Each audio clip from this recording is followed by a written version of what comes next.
अस्सलाम वालेकुम फ्रेंड्स, आज हम फंक्शनल एनालिसिस का बहुत ही इंपॉर्टेंट थ्योरम स्टार्ट कर रहे हैं।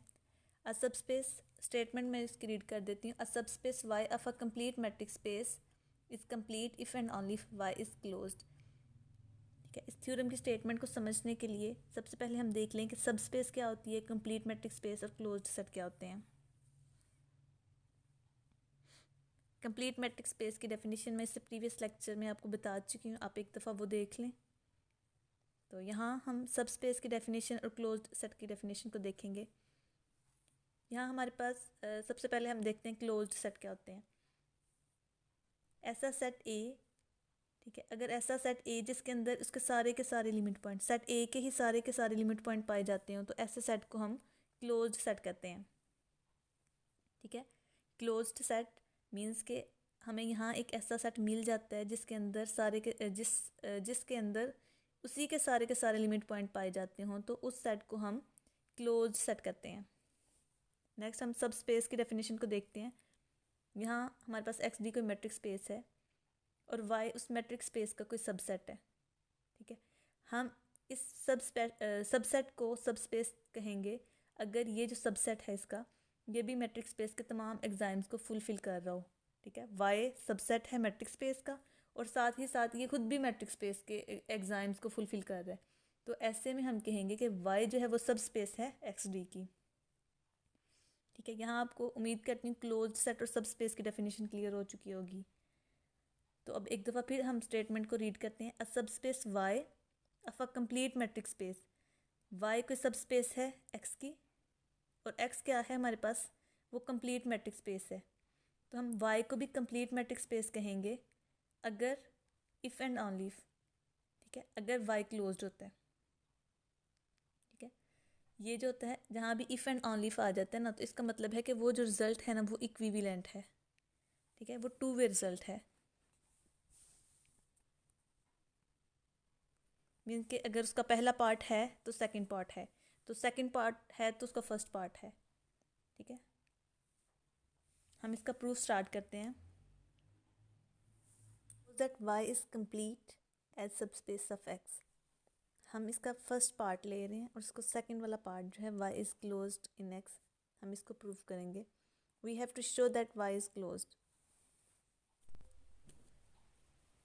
जब हम कहते हैं कि let Y be a, next हम कहते हैं कि सपोज करते हैं कि वाई कोई भी लिमिट पॉइंट है वाई का, कैपिटल वाई का, सो देन हम सिंपल फॉर ओपन बॉल, ये ओपन बॉल की डेफिनेशन, वाई कोई भी पॉइंटर, ये आर कोई भी उसका स्मॉल रेडियस हो सकता है या कोई भी बड़े से बड़ा रेडियस भी हो सकता है। ये लिमिट पॉइंट की डेफिनेशन है कि जब हम ओपन बॉल का और इस कैपिटल वाई का इंटरसेक्शन लेंगे तो वो एम्पटी नहीं होना चाहिए। आर इक्वल 1/n, हम कोई भी इसका रेडियस चूज़ करते हैं। ठीक है, सिंपल ये ओपन बॉल आर की जगह पे इसका रेडियस लिख दिया, वही लिमिट पॉइंट की डेफिनेशन लिखी हुई है। वाई एन जो है वो बिलोंग करता है इस ओपन बॉल में। ठीक है, वाई एन कोई भी सीक्वेंस है जो इसमें बिलोंग करती है। एज एन अप्रोच करता है इन्फिनिटी को, तो जो इसका डिस्टेंस है वाई एन से वाई तक का वो अप्रोच कर जाएगा ज़ीरो को। तो जो वाई एन सीक्वेंस है वो अप्रोच कर रही है वाई को। Y N is a Cauchy sequence in X, so Y complete है, Y is complete because Y N जो है वो बिलोंग कर रहा है वाई को, वाई सॉरी बिलोंग नहीं कर, वाई एन अप्रोच कर रहा है वाई को और ये जो वाई है वो बिलोंग करता है एक्स को। ठीक है, so Y contain all its limit point. तो अगर वाई जो सेट वाई है वो कंटेन कर रहा है इसके अपने सारे लिमिट पॉइंट, तो ऐसे में वाई क्या हो जाएगा, वो क्लोज्ड सेट हो जाएगा। नेक्स्ट हम इसका कन्वर्स पार्ट देखते हैं। लेट वाई बी क्लोज्ड, अब हम इफ़ एंड ऑनली इफ के ये वाला एंड वाला पार्ट इसको हम लेट कर रहे हैं और इससे जो फर्स्ट वाला पार्ट है हम इसको प्रूफ करेंगे। Let Y be close, then we have to show that Y is complete. तो इसका हम let Y N be any Cauchy sequence in Y, then X N, चूँकि हमें पता है कि वाई जो है वो सब स्पेस है एक्स की, मीन्स वाई सबसेट है एक्स का, तो जो चीज़ वाई में होगी वो एक्स में डेफिनेटली होगी। देन हम इजीली कह सकते हैं कि X N is Cauchy sequence in X. तो अगर एक्स एन काशी सीक्वेंस है एक्स में, सो हम कह देंगे कि X is complete.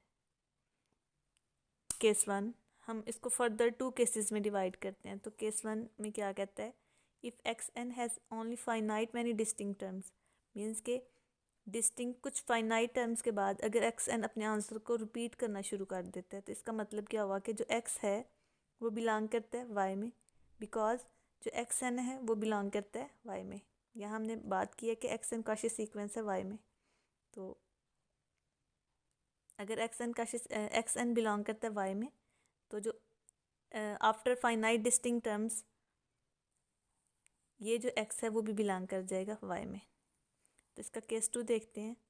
If X N case 1 में फाइनाइट टर्म की बात की गई है, केस 2 में इनफाइनाइट डिस्टिंक्ट टर्म्स हैं।